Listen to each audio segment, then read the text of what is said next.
Ladies and gentlemen, good afternoon. First, I would like to thank the organizer, especially Mr. Mark, for giving me a chance to speak for the second time in this event. And I would like to thank Dr. Khalaf. That I was trying to talk about the opportunities of investing in Abu Dhabi exchange, but he's done a very good job, so he made my life very easy. Before I start, I would just like to say that United Arab Emirates is made up of 7 states, with the capital of Abu Dhabi. Then the economic capital is Dubai. I will talk about UAE in general as the economy. I will dig down into Abu Dhabi, talk about it economically, and then I will dive even down to Abu Dhabi Securities Exchange to see the opportunities and to see is it good or bad to invest into that stock market. Before I even start, I would just like to show you a clip which made up of 3 minutes. That clip would show you what is UAE, how was it, and how is it today. So could you please turn it on?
So that's UAE. In 1970, UAE was nothing but a desert.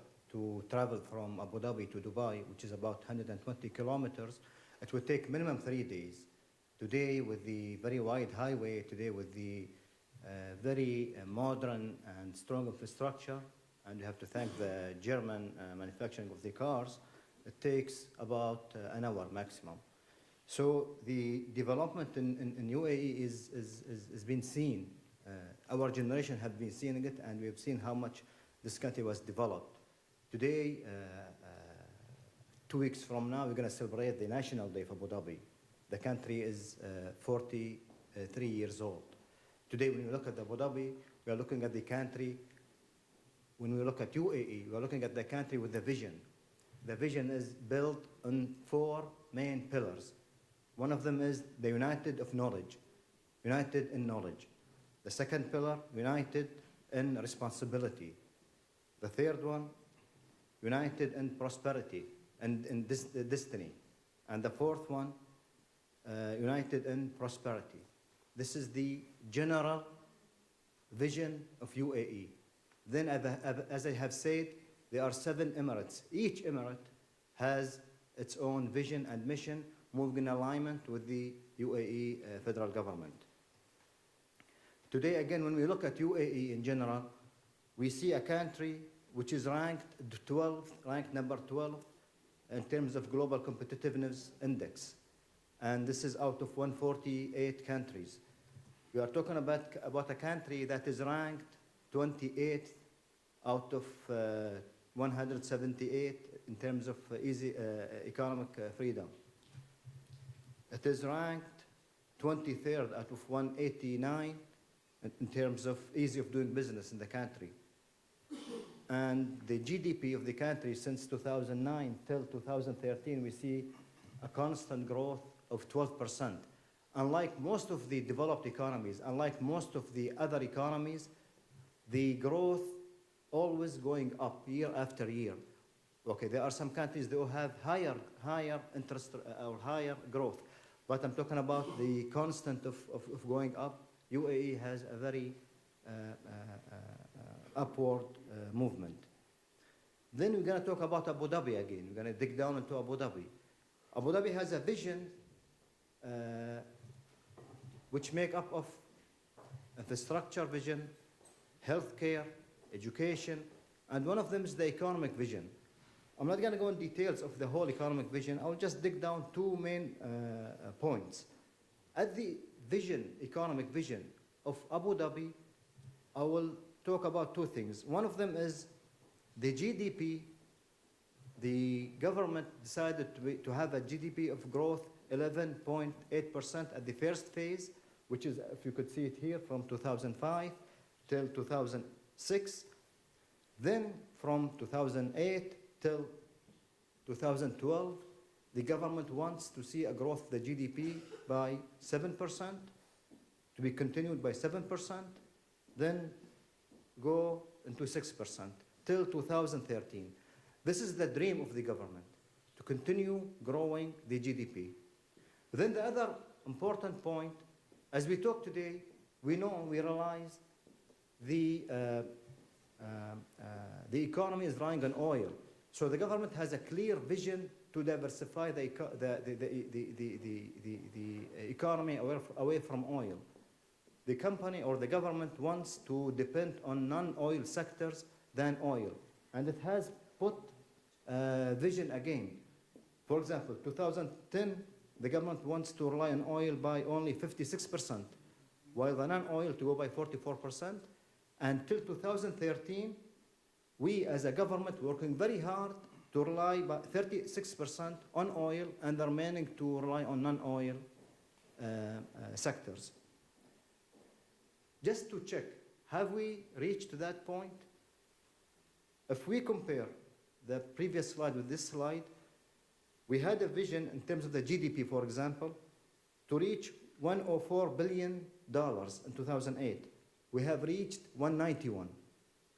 And in 2010, we wanted to reach 119.1 billion, and we reached 169, the actual.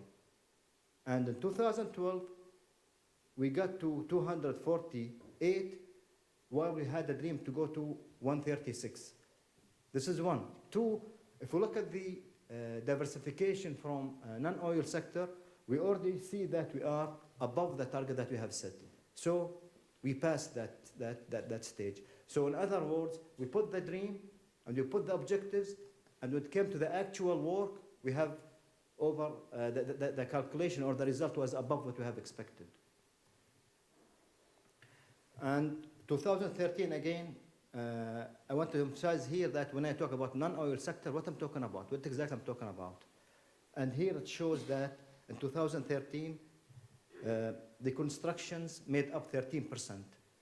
The manufacturing made up 6%. Today, as we talk today, by the way, I think 30 or 13% of the wings of Airbus is made in Abu Dhabi. And we are hoping by 2030 we make up to 60% of the items of the wings of Airbus. And already if you go to Abu Dhabi today, if you go to UAE, you go to Abu Dhabi, you already see manufacturing and real estate, of course, finance and other sectors. Now let's dive even deeper to go to ADX. I think Dr. Fadi have done a good job. I will just go very fast. This is the index. This is the vision. And our vision is moving in alignment with the vision of Abu Dhabi Economic Vision 2030, which is to be the exchange of choice. And we are going with the strategy and emphasizing on three main pillars again. One of them to strengthen the equity market, the stock market that we are dealing with today, to strengthen, to develop it, to continue improving it. Then the second one is to have a diversification of the financial instruments. And third, to attract the institutional investors. Most of the investors that we deal with today are individuals. We would like to see more of the institutional investors. The stock market has gone since its establishment at year 2000 till today in three different phases, and now we are going to the fourth one. I will just take you very fast. The first phase was at the time when we had stock market was established. We emphasized mainly into the awareness, and we wanted to make sure that the market was the market of choice in the region by looking at the quality, by looking at the rules and regulation. The second phase was when we realized that we need to go abroad. We need to promote for the stock market, and we have done these road shows. We went to Far East, we've been to New York, we've been to London. And when we came back to UAE, we came back with ideas. And we were, as a result of the ideas that came back to UAE, we were the first exchange in the region to introduce the corporate governance. We are the first exchange in the region to enhance disclosure and transparency by disclosing the names of the traders who would buy and sell if they are an insider of the company. And the third phase came right after the crisis. And here where we have seen that we moved so fast and we wanted to tune up. We wanted to develop the infrastructure internally. We have replaced our trading system. We have being part of the MSCI, as Dr. Khalaf said, and that was an added value to us for one reason. Being part of the MSCI means the bottom line, more money will come into the stock market. The future, we are trying to diversify the investment into the stock market. We are trying to develop it, further develop it, and we would like to see more financial instruments. As an index, here we have seen the index, how much it was at one point. Then after the financial crisis, it went down. Then from there, it started to go up. And when I'm talking about it started to go up in 2011, it went up by 14%. 2012, sorry, went up by 14%. 2013 went up by 63%. It was the second best performing exchange on the earth. And year to date, it is up by 14% again. So investors who are investing into that stock market, it shows how much wealth or how much money it went back to them as investments. And Dr. Fadi has mentioned that from the bottom, it went up by almost 140%. And from the time right before the crisis, it went up again, or it went up by 98%. That was shown by or Dr. Fadi. Here, we've seen the market growth. How is it moving up? I'm not going to go into details. And here we see the average of the daily traded value. And that indicates that the money is coming back. That indicates that people are putting more money. And when I talk about people, I'm talking about local as well as investors. How do we know that? When you look at the database of the stock market, as we talk today, there are about 946 records. That means there are 946 investors investing or putting their money or open an account into Abu Dhabi Securities Exchange. 60% out of those are locals from UAE, and the 40% are non-UAE investors. We see that the non-UAE investors, the market value, the wealth, the money, the shares that they have into Abu Dhabi worth 9.7 billion euro. The EU, I dig down to the EU, but we don't need to go to the EU. But all that I'm trying to say here, the investors, the non-UAE investors that they own shares in Abu Dhabi, the shares that they own worth 9.7 billion. And of course, they keep buying and selling. And the net position, as a matter of fact, this year to date, they have bought shares worth 55.5 billion, and the shares that have sold was almost 52. So their net position in positive by having almost $3 billion in positive, which indicates that the market attractive for local and non-local investors. In conclusion, UAE has a very stable economy, very strong actually economy, and the future is very strong as well. It has a diversification of the policy. The rules and regulations always are adhering by the international best practice. The government, we've seen the UAE government has a clear vision, Abu Dhabi government has a clear vision, Dubai's government has a clear vision, and we know where we're heading to, and we are always monitoring ourselves to know where we're heading to. It is tax-free, and as I said earlier, these companies which are listed in ADX, they are well established, well connected in terms of the investments, and they have a very positive future. Thank you very much.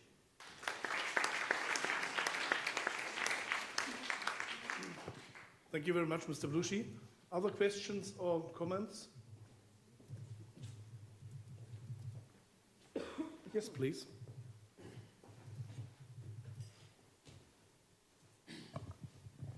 Thank you. Thank you very much. I'm a little concerned, but it's a good presentation.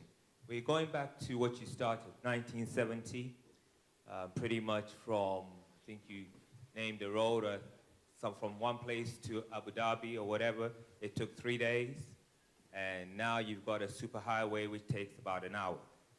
And you are sincere. It's all based primarily on oil. Your projection is into 2030 to move it into a non-oil sector. But if you can help me out, this is pretty much a 40, 50-year projection from 1979. It's still based on a commodity that can change, which is oil, and speculation.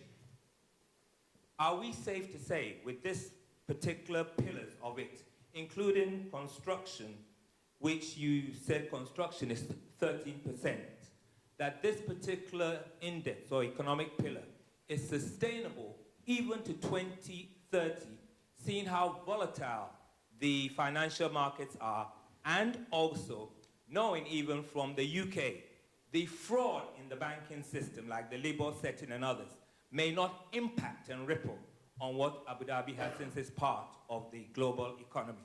The sustainability of the vision is what I'd like you to articulate. Very good question. When it comes to the, again, to the vision, it's, we realized in 2007 that we were relying heavily into the oil. And we have realized that that was not a very wise thing to do. This is where we have decided collectively, and I was personally a chairman of that committee, to see how can we diversify the economy from oil. And we looked around us, what is that we could do? And we could start to build, to diversify from oil. And we came up with those sectors that we have discussed. These are the sectors that we are very strong with, and these are the sectors that we know we need to move toward them easily and very fast. As a result, we have put those sectors and we put the percentage, and as I told you in the presentation, we're already exceeding the expectation. What I'm trying to say here again, the bottom line, we need to move, and we moved. We know the result will not come in 2 days or 3 days. We know the result might take years. So we said we're going to go to 2030. So far, it seems to be that we are moving in the right track. If something would happen in the future, we've talked about the, I think, constructions. What do we need to do? We need to stop immediately, tune up what is needed to be tuned up, and move. And this is exactly what happened in 2009 after the crisis.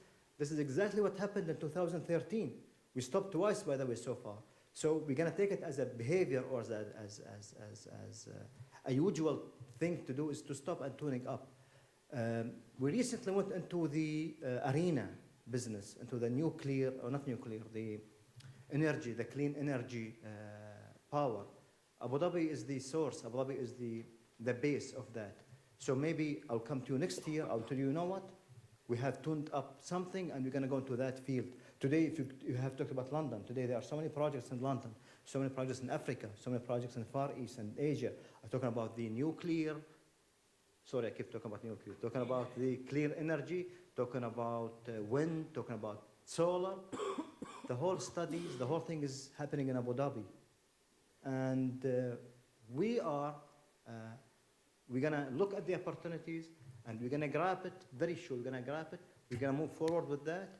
Why is that again? We don't want to rely on oil, which we realized in 2007 that it is limited resources, and something has to be done with that. I forgot your second part, sorry. Thank you. Are there more questions? Yes. 2 more questions, and then we have to close the question and answer session.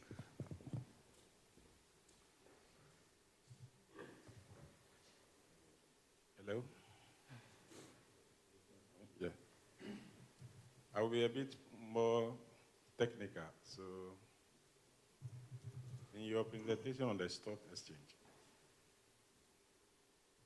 may I know whether you factor in the hedging of the oil pricing? And what impact will it have on the stock exchange operations? Sorry, could you repeat that question? Speak louder.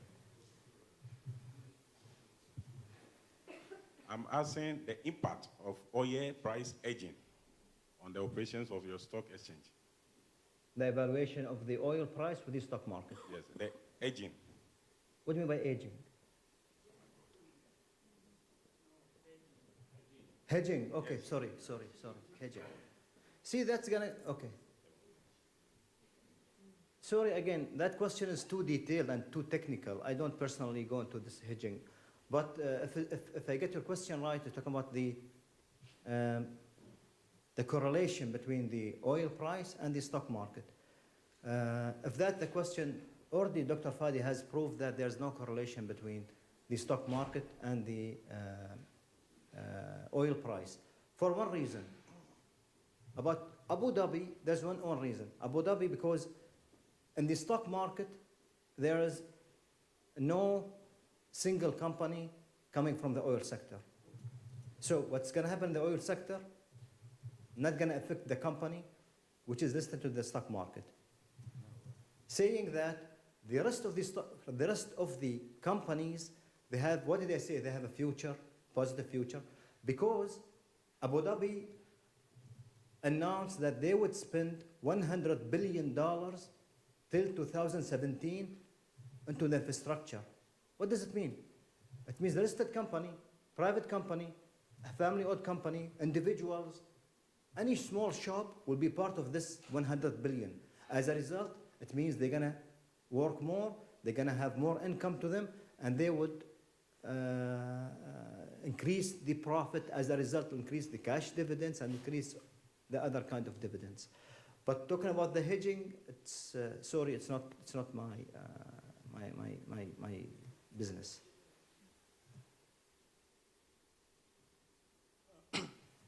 Thank you, sir. Please, I'm interested to know your corporate governance model. Okay. Structure you're using. Corporate governance, as I said, in 2004, we have decided to go abroad and promote for the stock market. And when we came back, the word corporate governance was repeated many, many times. So we said we need to implement the corporate governance. That doesn't mean the companies were doing something wrong, but let's not forget that the whole stock market was established in year 2000. The whole country was established in 1970. So it is a new country with a new behavior. But saying that again, we came back and we have introduced a corporate governance. And when it came to introducing it, we did not start from scratch. We have looked at the international best practice. And when we brought it back, we said we cannot force the companies. Think about it. Since 1970 till today, if companies are practicing something, you cannot bring a stick and say you must do that, because you are not going to get the right action. So we have shared that idea with them, and we had to make sure that corporate governance must be implemented for one reason. The value of the board member, the value of the chairman would increase financially. As a result, all of them adopted that idea. Since 2005 till 2009, we were just communicating and going back and forth to implement it. 2009, here we said it is a must to be implemented. As a result, about 99.8% of the companies already adhere by the corporate governance code, which is brought from the international best practice, which is used in US, used in London as well. Thank you very much. And once again, a warm applause for you.